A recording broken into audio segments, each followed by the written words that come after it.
Hey everybody, welcome to another episode of the podcast. I'm your host Brian Keane, best-selling author of the book The Fitness Mindset and Rewire Your Mindset, here to help you by deconstructing expert guests on all things health, fitness and mindset. Today's guest is a round 2 appearance on the podcast of Shane Walsh from Shane Walsh Fitness. He was on in October 2020, episode 299, Shane Walsh on female fat loss, menstrual cycles and weight gain on the Contraceptive Pill.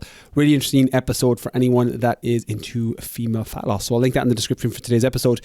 In this episode, we keep it a lot more general weight loss, general fat loss, particularly now, this kind of early February time when it can be tricky falling off diets off the back of January, etc. So we unpack a little bit of that, how to stop tying yourself worth to the weighing scale, the link between weight gain and sleep, the importance of setting boundaries in your life, mental health, why you can't give from an empty cup and changing the language you use around being selfish, how to focus on your non-scale wins. And we also talk about his dark days in 2017 and how he came through them to prioritize his mental health now. So really interesting conversation, and I'm really grateful we got to have this round 2, which is a lot more in depth and a lot more general when it comes to overall fitness, but some great tools in here when it comes to mental health, particularly close topic to my heart. So without further ado, here is today's episode with Shane Walsh, round 2, on breaking up with the weighing scale, or getting rid of the weighing scale, and why you need to avoid slimming clubs, breaking your addiction to the scale, and setting mental health boundaries. Enjoy.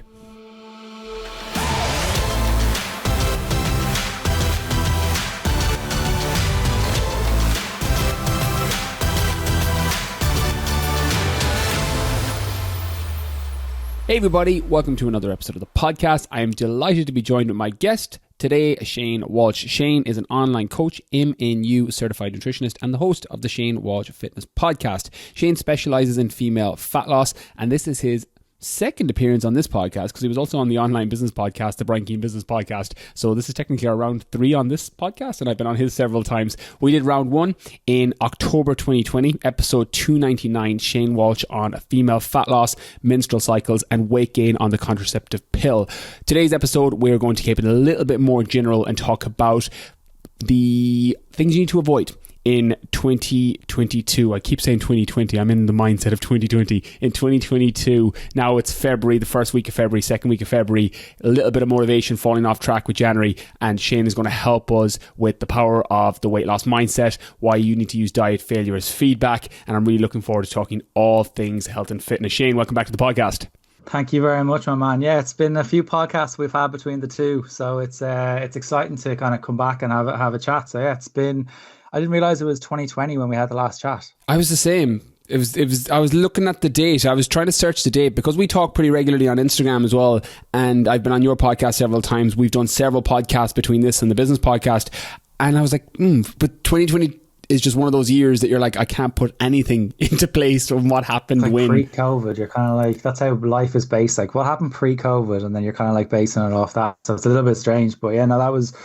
It's 299. Yeah, that was class, and I really enjoyed that chat. Female fat loss is kind of what I do on a daily basis. So it's and over 50% of the population are female. So it's hopefully someone learned something from that. And I know I got a lot of messages and kind of inquiries straight after that. So it was very useful. Hopefully someone learned from it. Our feedback was brilliant in that episode, and I'll link it in the show notes and link it in the description for people who haven't listened to it already. Highly recommended if you are a female with a fat loss goal. Again, that episode still gets loads and loads of downloads, so very, very applicable, and as applicable now in February 2022 as it was when we recorded it. But Shane, tell us, I know you said kind of pre-COVID, weird last 18 months, 24 months, but what have you been up to kind of professionally since we spoke to last? Anything that's exciting you at the minute that has been a little bit different since 2020? Yeah, so a lot has changed. I think everyone has kind of changed, but I think since we last spoke, so I think 4 years in business on the 2nd of Feb, which is kind of exciting. And then since we last spoke, I've taken on 2 coaches on board under the Shane Walsh Fitness bracket as well. So I've got Jane and Dallas working for myself, working with clients. And then we've also recently launched a nutrition clinic. So people can book off one-off consultations with ourselves, and they can inquire regarding issues with thyroid, either with PMS, cravings, how to work around that side of things, perimenopause, menopause, general day-to-day stuff on IBS. And then we have the day-to-day one-to-one clients that we're working with, and we have our group of clients called Team SWF, and they're thriving, and it's ranging from everyone who's looking to lose weight. We've had women doing photo shoots.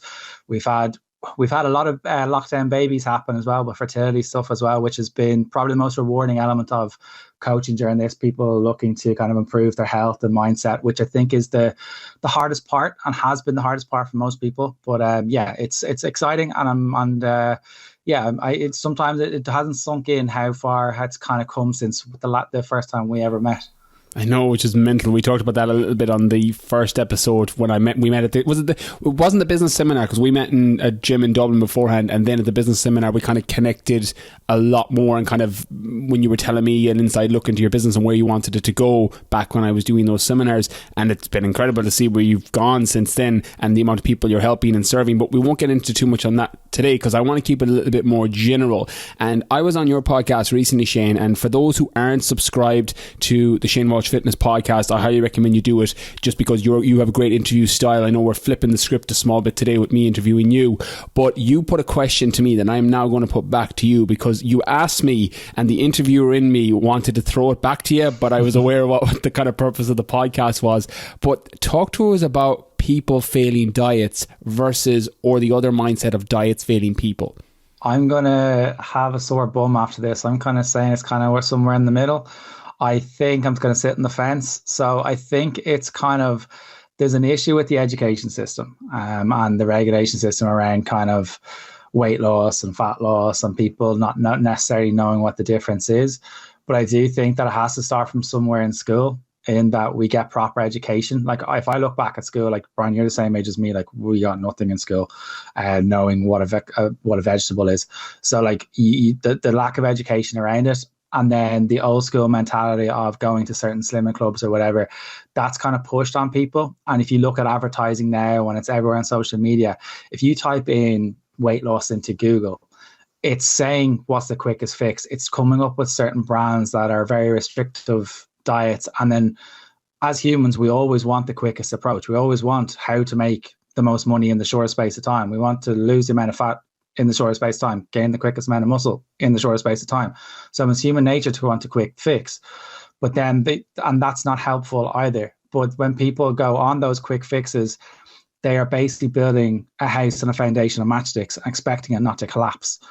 And it's the psychological aspect of looking for the quick fix, but not having the mechanisms in place to actually adapt to that. So it's kind of a double-edged sword that I think the industry is potentially failing people, but I also think the approach that a lot of people take through no fault of their own, through lack of education, is potentially failing them as well. And I think it's improving through the likes of yourself, through the likes of Paul, through the likes of James Smith putting out very educational information and evidence-based information.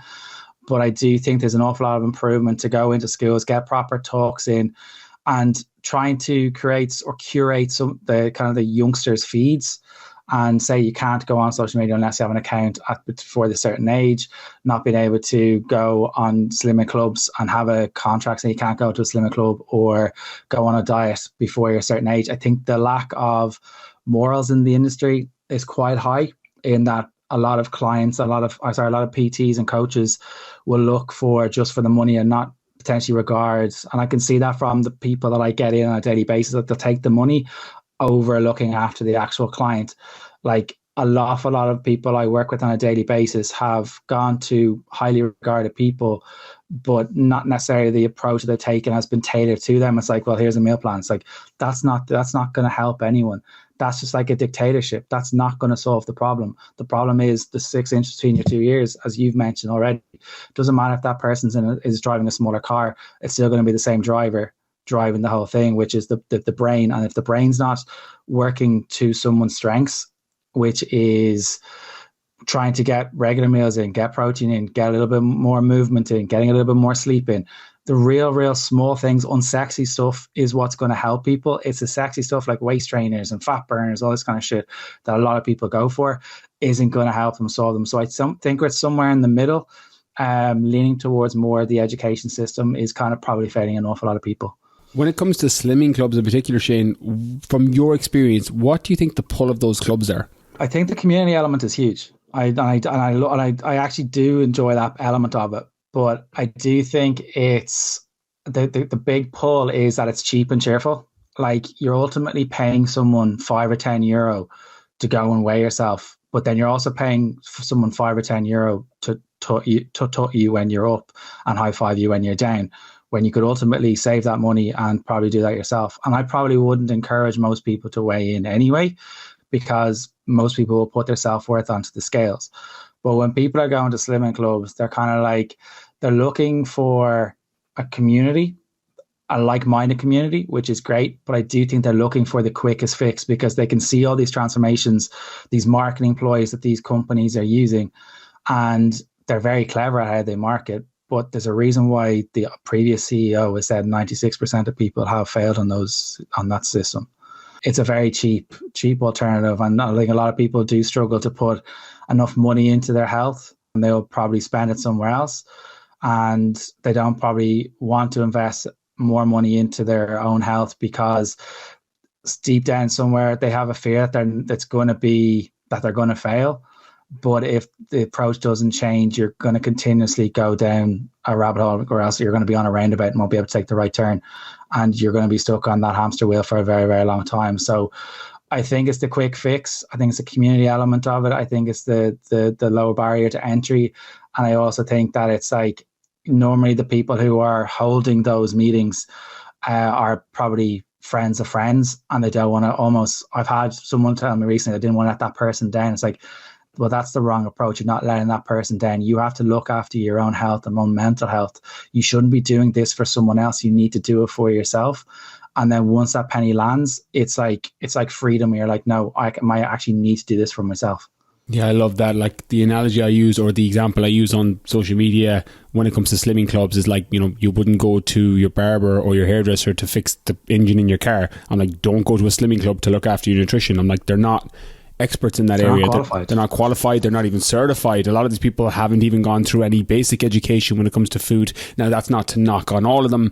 A lot of the intention is good. People aren't doing it. Some people have bad intentions and have lack of morals in the health and wellness and weight loss industry. But for a lot of cases, most people are kind-hearted. They're good people, and they want good things to happen. They want people to lose weight and feel better and more confident. But that still doesn't make them an expert. My barber might be brilliant with cutting my hair, but he might want to try and fix my engine in my car, but I won't let him. I'll go to a mechanic for that. And I think it's important that people apply that when it comes to slimming clubs, when it comes to personal trainers, when it comes to people they're potentially working with in general, to know who it is that you're working with, what their certifications are, what their qualifications are, and if they're going to be a good fit to potentially help you. You mentioned there, Shane, self-worth on the scales. I definitely want to unpack that, because there's a lot of people listening who either consciously or subconsciously have that issue where they step on the scale, the weight is down, they feel good. They step on the scale, the weight's up, they feel bad about themselves, and that becomes a very negative feedback loop for people.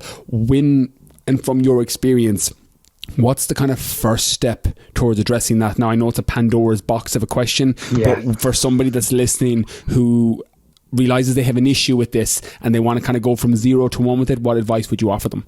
Throw it out the window, or get your child to hit it with a hammer, or run it over with your tractor or your car or your lorry. I've had a few clients do that during lockdown. I got some videos. I should make a TikTok about it.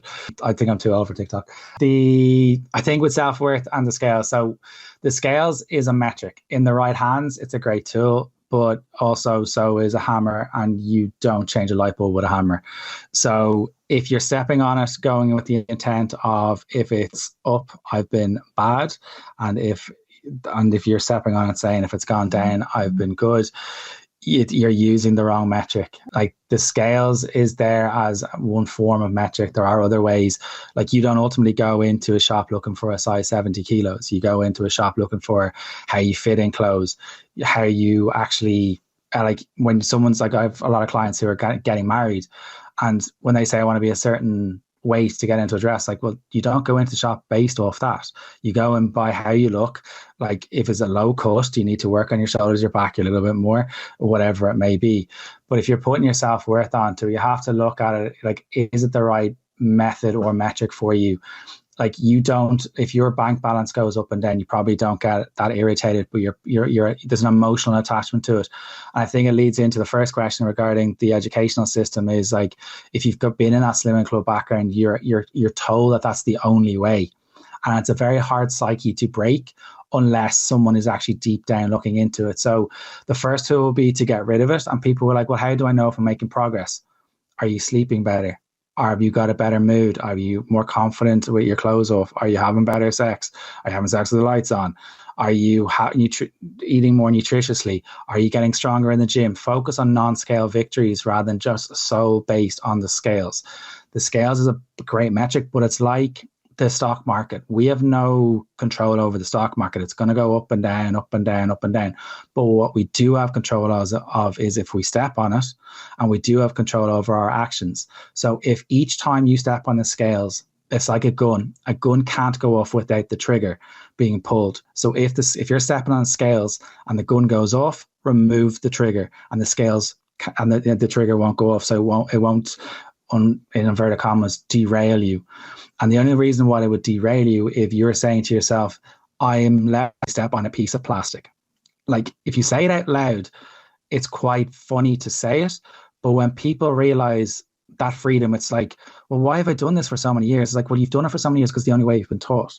But if we bring that education system and say, right, this is one tool, but if you have an emotional attachment to it, we have to try and remove it. You can go cold turkey. You can potentially go from 7 days to 6 days a week, 5 days a week, 4 days a week, or whatever. But most practices I would probably recommend is probably go cold turkey. I think also what I've said on the female fat loss episode is the scales is going to go up and down at certain times of the month. So if you're a woman listening to this and you have a cycle, there's going to be weeks where on certain weeks, unlike weeks, what like weeks as I call it, where you're going to be up on potentially your week of. So compare your week of in January to week of in February, week before January, week to week before in February, and you'll get a more accurate representation. Otherwise, you're comparing chalk and cheese, and you're just going to get frustrated. Hormones, water retention, salt, carbohydrates. Carbohydrates are not bad, but they can cause a little bit more water retention. But throw it out the window, get a hammer, run over with your car, throw it out the bus, whatever you want to do, just bloody get rid of the thing. I love that. I think there's a whole viral movement there of the best way that people can get rid of their weighing scale, for sure. It's got 2022's virality stamped all over it. You talked about non-scale wins there, Shane. You give me a nice little segue because I know you talked about this on Instagram recently. Talk about lack of sleep and weight gain. I think this is something that I've definitely tried to bring awareness to. I know you do the same on your podcast, but there's still a gap in a lot of people's knowledge when it comes to sleep. You know, a lot of people, when they think of weight loss and fat loss, they think of nutrition, and some will think of training as well and working out and moving more, etc. But something that gets kind of underutilized for sure is sleep. Talk about lack of sleep and weight gain. Yeah, so lack of sleep and weight gain. So the way I look at it is everyone charges their phone every night to make it function. Your body's the exact same. It needs charging to get function.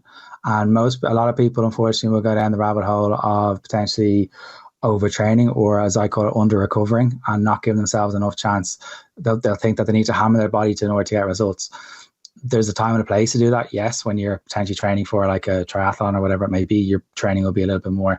But if you're John and Mary down the road who have kids who aren't potentially sleeping, and you have a stressful job, you need to sleep. So there's kind of research been done on people who have slept for 8 hours compared to those who have slept for 4 hours. And those who have been sleeping for, say, around the 4 hour mark consumed about 560 calories extra per day because they were sleep deprived. Now, 560 calories per day by 7 is around 3,700 and something calories per week. And we need 3,500 extra calories on average to gain 1 pound of fat. And we need 3,500 calories less to lose 1 pound of fat. So if we're consistently not getting enough sleep, that could have detrimental impacts on our health over time.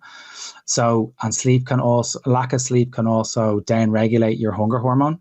So that will be that you're looking for more energy. So when our brain kicks in and we're getting a little bit more tired, our brain kicks in, speaks up and says, I need more energy. And the foods that we want straight away are carbohydrates, fats, and sugar. There's nothing wrong with those three foods, but they're not going to be filling. They're going to spike up your energy really, really high and crash it back down. So if you think of it like kind of like an electric shock, it's going to go up and down. They're not going to be the most nutritious thing for yourself. There's nothing wrong with them. But if your whole grain carbohydrates could be a better option, getting a little bit more protein in, having a little bit more fruit, asking yourself, are you hungry enough for fruit? If you're hungry enough for fruit, eat. But if you're not hungry enough for fruit, I probably wouldn't eat. It then regulates your hunger hormone and your fullness hormone. So you probably want a little bit more food.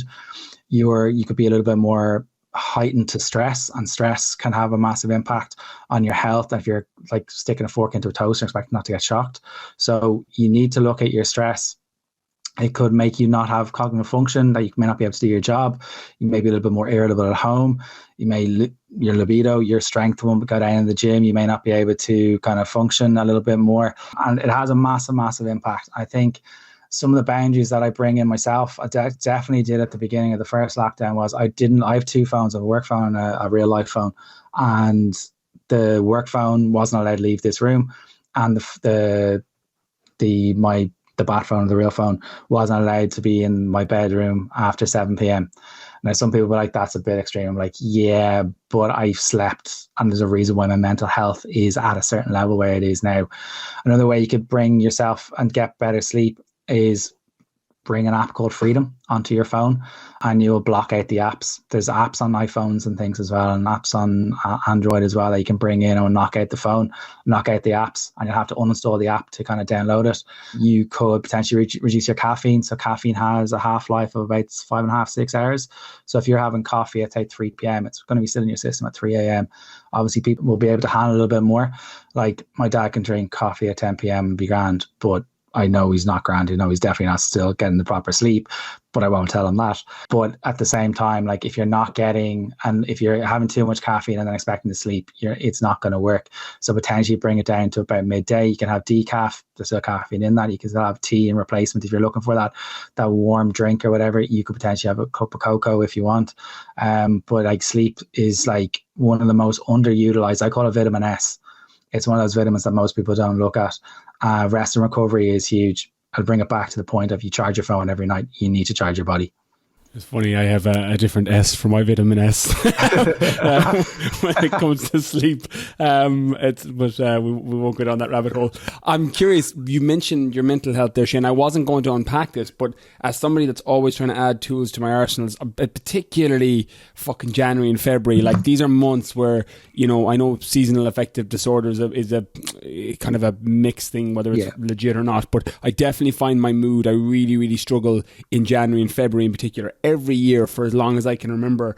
What you mentioned, the two phones there, which is something you can obviously apply throughout the year, but what's been some of the biggest contributing factors to improving your mental health? Because I know, and we've had discussions before, privately more so than online, about, you know, it's something you've struggled with, it's something I struggled with. I think that's how we initially connected, because of some of the content and your story with it. But what has been some of the biggest contributing factors to improving your mental health, you know, over the last 2 years, 3 years in particular? I think it's having some sort of boundary in place for myself, and it's getting some sort of movement into my day. I think, like, I know when I get stressed, I don't really eat. I struggle to eat. I'm the opposite of most people are. And I think, like, Jane and Dallas would eat an awful lot when they get stressed, and I would probably be the opposite. So I'd lose weight quite quickly. So I have to make sure that I have some mechanism to remind me to eat. So I put little alerts onto my phone to nourish my body. So if I don't eat throughout the day, I'm probably going to eat the press in the evening. So it could be something, get like a little bit of a smoothie. And if I'm not eating, I'm not going to be a nice person. It affects me. It affects people around me. It affects my girlfriend. It affects the clients. It affects Jane and Dallas. It affects an awful lot of people. The walking has really, really been my savior for the lockdowns, whether it was 2K or 5K. It's been my non-negotiable every single day. It was the opportunity to meet up with people. It was the opportunity to kind of grab a coffee if I wanted. It was also the opportunity to learn and listen. It was also an opportunity to kind of just like go for a walk and sit on a bench or whatever it is, and just kind of think about things a little bit more. And I generally come up with my ideas for posts or content or podcasts, whatever it is, on those walks. And I have a little notepad on my phone. I turn my phone on airplane mode when I'm out for those walks, and I literally have my notepad on that. If I'm listening to something, or if I'm just thinking about something, I'll write it out, and I'll go back to it. The other boundaries was, I had made sure that when I had my mental health scare. So if someone isn't aware of it, in 2017 I got quite ill, and I was 1 week away from doing something very stupid. I bought sleeping tablets and I was going to do something very stupid. I found Brian Keane's podcast, and Brian's sentence of "stop caring what other people think" hit me like a fucking ton of bricks. And that stopped me and made me go for mental health therapy and stuff. And therapy, I would advise to everyone. I was very lucky to have Sharon. Sharon had competed herself, so she knew the fitness industry. She's very no BS. I have people now around me that will call me out in a nicer way, and sometimes a bit of tough love. I'm lucky to have those. And I also made sure that I would ring someone that I wanted to, or ring my brother over in the UK who I hadn't seen for ages, probably weekly or every 2 weeks, to make sure that I was catching up, because we were all struggling in some way. This lockdown has hit us in so many different ways, but we also didn't realize how it's hit other people. So checking in on other people, actually asking people, are you okay? And if they say the Irish answer of "you're grand," it's not an answer. You ask the question again, are you okay really? And then you generally get what's going on. But having that kind of like that community around me has been huge. Having boundaries, having my sleep practices under control, nourishing my body, recharging and getting out for the walk were the main ones. Yeah, I love that. And that mental health, I think it's really important for people to realize. The analogy I use, or the example I use for myself, is mental health is like sweeping the floor. You have to do it every day to keep the floor clean, and if you leave it for a few days or leave it for a few weeks, it gets dirty again. And again, I can't speak to it, I can put my own kind of individual lens on it, but it's something I have to stay on top of daily. You know, as someone that does a lot of gratitude work and focusing on the positive mindset, the reason I do all that and have those active practices is because it's something I struggle with myself if I'm left to my own default. Do you find now, Shane, off the back of 2017, which was your low point, is it something that you still have to stay on top of, or is it something that's more automatic now? And I ask kind of selfishly, as somebody that has never got to the point where it's been automatic yet, and I ask this question of people who come out and who are doing well with it. Is it something that you have to stay on top of, like you said, with your sleep, with the regular walking, and does it decline fast? And the reason I ask that question is because there's a lot of people who will do the walking, they'll do the sleep focused, the nutrition focused for a few days, and then if they don't do it for a week and they feel really crap about themselves and their mental health, they don't necessarily do 2 and 2 equals 4. What's it been like for you? I think I took the decision element or the human element out of it when I kind of automated it. So like if I look at my kind of calendar, it tells me you're training at this time, you're going for a walk at this time, you've got chill time at this time, or book in a nap. It's on my calendar already. So I get an alert up onto my screen. So I don't even need to think about it. It's just automated already. The boundaries are set. They're on a continuous loop. They won't turn off.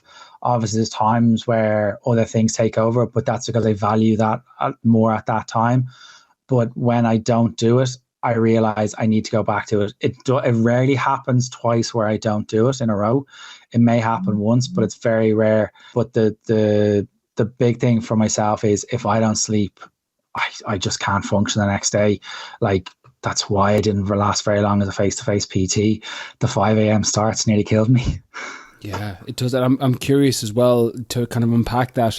Why do you think pre-2017, I know I'm pulling it back a few years here, but why do you think there was a lack of boundaries initially? And I ask this question partly for twofold. One, for obviously people listening who struggle with setting up boundaries, but two, as somebody that don't want to use a false consensus bias. For me, the reason I never set up my boundaries wasn't because I didn't understand boundaries. It was being too worried about the opinions of others. Hence the podcast you listen to, How to Stop Caring What People Think About You. For you, when it came to setting up those boundaries off the back of 2017, why do you think you didn't set them up before that? I was lost, and that's maybe 100% honest. Like, I was, as you kind of said, about the wrong ladder against the wrong wall. I had a corporate job, and I was doing that to make other people happy. I wasn't doing it, and I was doing it for a paycheck. I wasn't doing it for any other purpose. Yeah, the money was grand and all that kind of stuff, but it wasn't fulfilling me. I always wanted to do something by myself. I didn't know what a boundary was. That's me being 100% honest. I really didn't have a clue. And I also was too giving with my time and not being selfish enough. And people were like, people would see selfish as kind of a negative thing. I would say selfishness is probably where most people who we perceive to be successful are probably practicing that a little bit more. And what I mean by that, if you look at the likes of Cristiano Ronaldo, who has been at the top of his game for X amount of years, he gets in 3 or 4 naps a day. He is selfish with his time. He outsources his time by getting a chef in to cook for him. He has someone to do his recovery with him. He has the gym in the house. He has the cryo chamber in the house.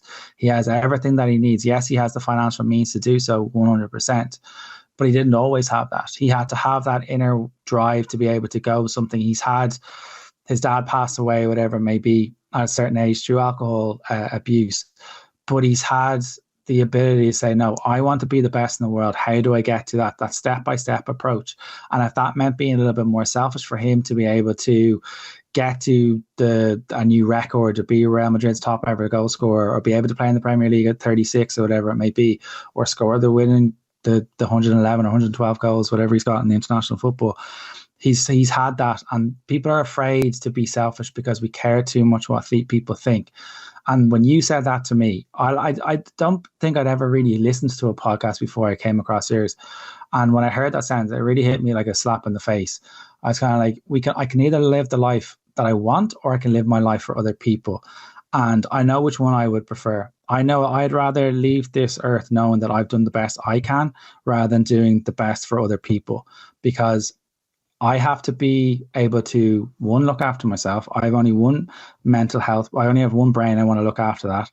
But I also have one body, and I want to make that the best it can be. But I also need to be able to know that I don't need everyone else's voice. And the way I look at an opinion, I compare opinions like arseholes. Everyone has one. And it's up to who you listen to. And that's the big thing. You need to be selfish who you take the advice of. Like, I go to you the odd time, Brian, for business advice. There was something I asked you last year, I think it was. I'll go to my dad for like finance advice to do with the accounts. I'll go to my mom for relationship advice. I would go to the lads for relationship advice, or just for a chat or whatever it may be. But not everyone may not have that. But I know that if I'm selfish with my boundaries and selfish with my sleep, selfish with my time, I'm a much better person. I can be the best version of myself to myself and to others. And yeah, the boundaries thing, being selfish, is huge for me. Yeah, and I think the language, strict boundaries versus selfish, because some people struggle with the language where they think selfish, they think bad. Like, and you know this more than anybody, I've got the same thing when I'm working with a lot of my mums who have kids, where I don't know, it's not even an Irish thing. The same thing happens with my UK clients and people from all over the world, where they put their kids first, which again, I totally get that, and it's an amazing thing that a lot of females do. But I also challenge them with that belief system that you can't give from an empty cup, you know. And the story we've used before is that when you're on an airplane and the plane is going down, when the masks comes down, they tell you to set your mask first and then help your children and the elderly and people around you. And I think flipping the language from selfish to I have strict boundaries can be helpful towards getting people to kind of focus it that way. With that, because something I've kind of changed, I won't say changed my mind about, but something that was off the back of a recommendation for you. I brought Dr. Judd on the podcast recently, and he was speaking about anxiety and cravings and how they take off similar parts in the brain, which was really interesting to me, because as somebody that has struggled with both, more so with anxiety, because my lifestyle, thankfully, with nutrition and sleep, etc., my cravings generally aren't too bad. But when we were unpacking it together on the episode, he was asking me, well, how do both of them feel? And I said, well, like, they're nearly identical. And he goes, that's because they cross over in the brain in terms of how they feel. That had a huge impact on me in terms of how I thought about just how my body and physiology and how everything was connected in my brain, and just getting a bit more in tune with my body and what was going on. But based on your podcast, Shane, what's been something that has had a big influence on the way you think, or even something you might have changed your mind about, particularly since we last spoke on this podcast? Because you get some great guests on there, but is there anybody that's really challenged your belief system or flipped your thinking with something based on what they said? Yeah, there's definitely been a few that you're kind of blown away by at the end. You're kind of like, that actually makes you think and resonates. I think one of the main ones kind of was a guy called Paul Mort. So Paul is a mentor over in the UK, and he's helped mentor like Darren and James, Darren Cartel, who you've had on, and you've had James on as well. And one of the things he kind of brought in was a thing called the 5 Fs. So it's very similar to what you do with, I think it's the 4 Ps, I think it is. And it's kind of breaking up your life into different elements. So you break it into fitness, you break it into finance, you break it into family, you break it into fun, and you break it into focus. So focus is your mindset. And what you do is you break those elements into 90-day goals. And then you look at, well, how do you get to that 90-day goal? So a typical example would be, I want to train 3 times a week for 12 weeks. So I need to do 36 sessions a week, or 36 sessions in 3 months, and break it down. So each week you're saying, well, I've only done 2 this week, so I need to do 4 this week to make up for it. But that's a dangerous mentality to get into as well. But it's kind of like you have that knock-on effect of, you need to hold yourself accountable. So each 90-day cycle or 60-day cycle, whatever it may be, I'll look at, well, what's my goal? So I have a board beside me here saying what my goals are for 2022. And I will look at what do I need to get to there, break those into quarterly targets, break them into monthly targets, break them down into weekly things. What do my weekly targets or weekly tasks look like to get to those goals? So my big ones would be the likes of the podcast each week. It will be 4 training sessions per week. It would be making sure we have X amount of clients coming in. It would be making sure that I have reached out to X amount of people and making sure that I've read X amount of pages, X amount of date nights, and making sure that I've got X amount of phone calls with friends or family or whatever it may be each month, because that's what I value. And you have to have some sort of leverage to it. If you don't have any leverage, you're not going to do it. So the perfect example would be family. So say to your family that I'm going to bring them to Disney World. So there's knocking off the finance one and the family one, that you could have 2 of them. Because if you're telling them you're going to do it and the kids are getting excited for it and they're already buying the t-shirts, you better pull through. So it's kind of, you have to have that proper why. And there's the famous quote by Nietzsche, which is, he or she who has a why will bear with almost any how. So if you have a why to do something, it makes a hell of a lot easier to get up in the morning.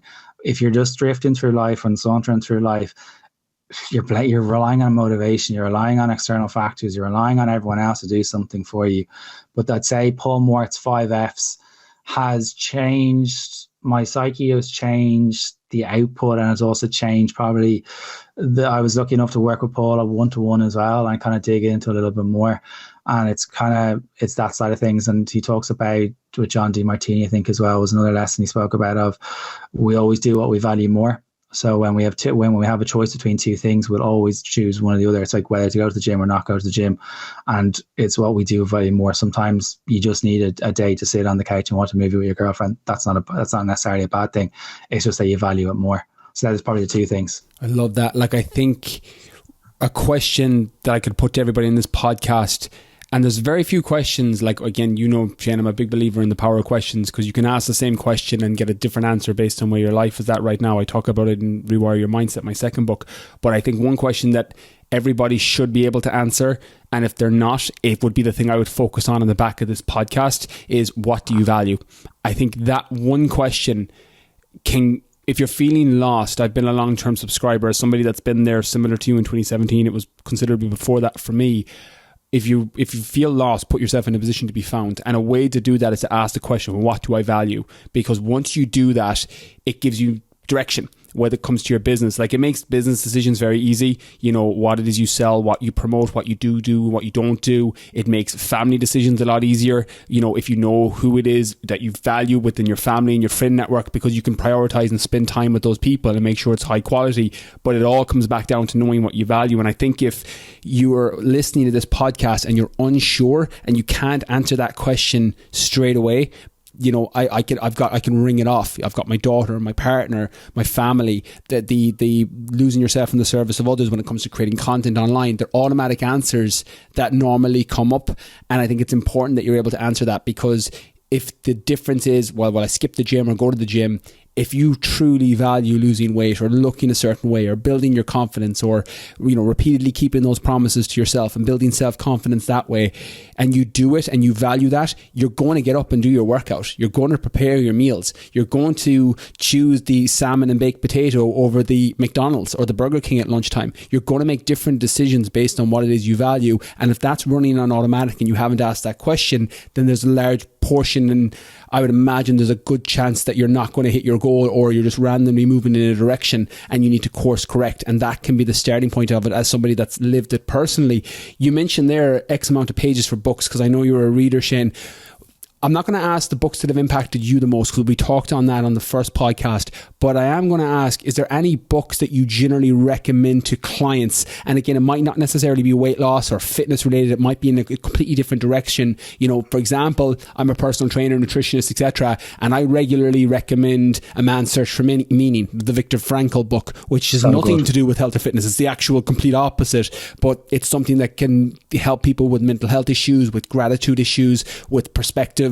And it's one I recommend a lot. Is there anyone that you tend to recommend more often than not to clients or even friends or family members? I think that the book that you've mentioned there is one of my favorite books, and it's only about 150 pages or something. It's not long at all. So it depends where everyone's at. I'm always conscious of kind of saying that. But if someone's kind of starting off with kind of like basic nutrition, I would go for the new book that you've written alongside Is Butter a Carb? Is a great book. It goes through the basics of nutrition. If someone is looking to learn how to kind of set the boundaries, you could go for Cal Newport, Digital Minimalism. If you're looking for, say, something to do with female hormones, you've got Macy Hill or Lara Bryden's books, both stages of the cycle of menopause, and then you've got the before 40s. And then one of the biggest books that I've read during the lockdown that hit me like a ton of bricks was a book called Self-Compassion by Kristen Neff. And I think it's one of those things that I think a lot of us lack is self-compassion. We kind of berate ourselves thinking that it's going to solve everything, but you break it down, you kind of realize that if you actually put your arm around yourself, like embrace your inner child, you're a hell of a lot nicer to yourself, and you wouldn't talk to the way you would to your friend. But it's kind of taking that element away. Self-Compassion is probably the book that during the lockdown has probably hit me like a ton of bricks, because it's too easy to kind of hustle, and then not give yourself a break and kind of saying, well, why is this not happening? Why is it not happening? But there's an exercise in the back of that book of self-compassion. It's kind of like 10 things that you actually like about yourself, whether it be appearance or whatever. But it's one of the hardest pieces of homework anyone has ever done. And it can't be what everyone else thinks of you. It's what you think of yourself. And I'd say people get to about number 3 and then they struggle an awful lot. So Self-Compassion by Kirsten Neff. Yeah, it's funny. Self-compassion is something that I've been working just because I think it's more the January time, but I've had a couple of extremely overweight into the obese category working on my programs recently, and a lot of them will ask, well, what's the 1 or 2 things I need to know about, on my weight loss journey? And those that listen to the podcast expect that I'm going to come back with, calorie deficit, which, yeah, obviously is definitely going to be important. But I've been given the answer of self-compassion recently to a lot of those people, because as soon as they fall off, particularly someone from my experience of the people I've been working with, and some of them listening to this will know who they are, when they fall off track, they really hammer themselves and really beat themselves up. And the first step, I spent 4 weeks working with one person all on self-love, self-compassion. I was like, look, I don't even want you doing a thing with your nutrition. I was like, if we can get this right and you can start speaking to yourself in a better term and in a better light, the nutrition will follow. The step counts will follow. We weren't even doing any training at this point. And self-compassion is a very underrated tool, I think, when it comes to any change, really, because we, as entrepreneurs, we do it. I think it's something that can drive ambition, being that hardest critic on yourself, but definitely runs its course at a certain point, and that tool can no longer be serving, and then pulling it back to self-compassion can help. With you, Shane, and I've only got a couple of more questions, but I do want to ask you this as someone that helps so many people with the clients you're working with. What is, and this might have changed because we did talk on the last podcast about female fat loss misconceptions, which were very particular to females and fat loss. When it comes to general weight loss, what's the biggest misconception you see? That you can't have chocolate or carbs every day. I always say to clients, and it's the biggest thing that's kind of coming in, because we're week 2 now in January when we're recording this, and we had new starters coming in, and it was like, well, on our kind of check-in forms, like, have you had chocolate today? Have you had carbs today? And you're kind of like, you can see like the monkey in the brain's kind of working like, this is a trick. Why is this too easy? It's kind of like, yeah, but you're a much nicer person with those foods in it. So why are you taking it out? Like, diet means way of life. It doesn't mean restrict. It doesn't mean misery. We make it harder for ourselves by cutting out those extreme things. Yes, there's a time and a place for someone, if they're in the headspace that someone wants to do a photo shoot, but making sure that person has the aftercare after the photo shoot, where they're slowly introducing things back in. That's where the self-care comes from. But if someone's starting out with us or whatever it may be, the biggest misconception is that it has to be difficult. And we as humans, we make things more difficult for ourselves, even though subconsciously we want things done the easiest way. It's what we want to do. But people will be like, well, I have to do X, Y, and Z, but we end up only doing X. And what I mean by that is people know that they need to be in a calorie deficit by now. It's been rammed down people's throats. But then it's kind of, well, like, I've had a certain amount, I can't have any more carbs. It's like, well, why can't you have any more carbs? I encourage you to have it every single day and have it in most meals. It's like, well, what's too much carbs? They can't answer the question. It's kind of like, well, you're worrying about bankrupting yourself by about 10 cents. Once you're kind of within your calorie range, you'll be okay. It's kind of like if you have €2,000 to spend, it doesn't matter if it's made up of €5, €10 or €20, it's still going to add up to 2,000 calories. It's the exact same thing. So like obviously protein's kind of like the main one. That'll kind of be like the €100, the €500 note, or the €200 note will be the kind of sweet one there. But people are focusing on such minute elements about worrying about macro splits and worrying about feeding times, intermittent fasting, keto, when to eat after workouts, all this kind of stuff. When that's very complicated stuff. That's literally trying to fly an airplane before you can actually walk. And you need to look at the basics of trying to get the regular meals in, trying to have some soul foods. Leanne Ward was on my podcast and she talks about soul foods, having something that warms the soul each day, which is chocolate for women, or they could be crisp for women, depends if it's sweet or savory. And then having some carbohydrates each day. Like, you're a much nicer person. People around you don't need to suffer because you're making yourself suffer. That's the way I would look at it. And it's about rewiring that education system that is, or I wouldn't even call it an education system, I'd call it miseducation, but it has to be worked on. Like, stop making dieting harder for yourself. Reach out to someone and ask them questions. If the coach is too expensive, ask yourself, are you stopping investing in yourself because you're fearful? Well, fear is one of the things that every single one of us has in common. So fear can either stop us or it can actually make us grow. So we have to look at a decision of, are we just staying where we are because we're making an excuse, or are we staying where we are because it's just easier? And I know if I had stayed where I was in 2017, I wouldn't be here. So people have a choice. Either make it more difficult for yourself, or you can go the other way, which is more regular meals, having foods that you enjoy every day, and doing some form of exercise. Like, it's not simple, but it's breaking it down that easier. I love that. Much easier. It's phenomenal that fear is fuel mindset is something that I'll regularly tell people that I apply in my personal life, that using fear as the feedback on what it is you should be doing can be really helpful. But I love that concept of soul food as well. Final question on that, because at the minute it's salted caramel fulfill bars for me is my soul food. Oh my sweet Jesus, I fucking love those bars. But what's your soul food at the minute?